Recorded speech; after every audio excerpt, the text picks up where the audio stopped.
Welcome to another episode of Kookievision. In this video, I'm going to be making a chick and an egg for Easter.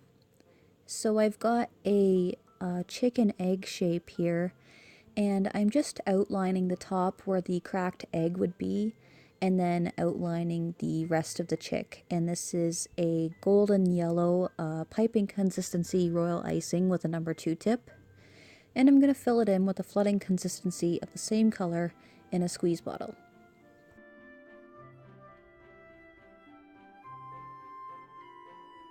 And I'll just use my scribe tool to even everything out and get rid of any air bubbles. Now I want this to crust over for like 10 minutes or so before I move on to the egg part, just so that the purple and the yellow stay separate. But I've got this lavender colored royal icing. This is a number 2 tip with a piping consistency, and I'm just outlining the rest of the outside of the egg and then filling it in with a flooding consistency of the same color in a squeeze bottle. And I'll also use my scribe tool to even everything out and get rid of any air bubbles.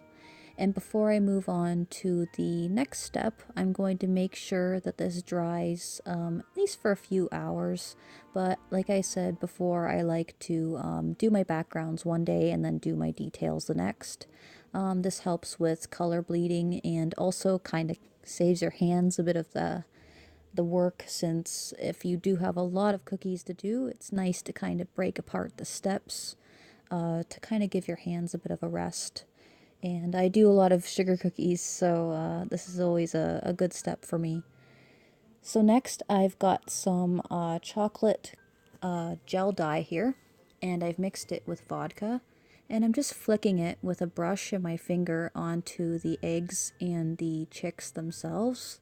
And I've also got some gold luster dust that I've also mixed with vodka, and I'm dipping my brush into that and splattering it on there as well.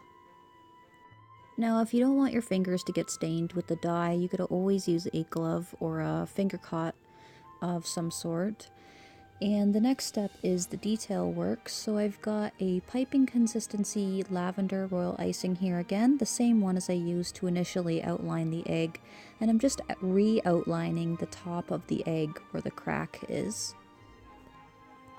And again, this is a number 1 tip. Usually I trade up my outlining tips. My outlining tips are usually number 2, whereas my detail tips are usually number 1, just to get a bit of a finer detail. I've also got a piping consistency orange here, and I just gave him a little beak using a round tip. This is a number 1 tip as well. And I've mixed together some vodka with a little bit of super black gel dye, and I'm using the end of my paintbrush just to give him a nice beady eye.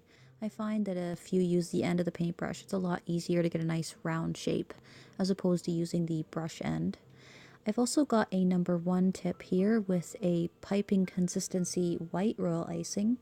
And to match of my speckled egg cookies that I did as part of this set, I'm doing the same type of design. So I've got 2 horizontal stripes here right close together, just a tiny bit of a gap between them, and 2 loops coming out from the top to make a bow. And then I've got 2 basic strings kind of coming out the bottom with a little bit of a swirl on the end to make it look a little bit more decorative. And while that bow is still wet, I'm going to add just a single sugar pearl. So I've got these tiny little sugar pearls here and a pair of tweezers, and I'm just setting it gently in the middle, pressing it into the icing. And there we go, a cute little chick in a broken Easter egg shell. So thanks for watching, guys. Be sure to like me on Facebook and on Instagram, and don't forget to check out my other Easter cookie videos. Bye!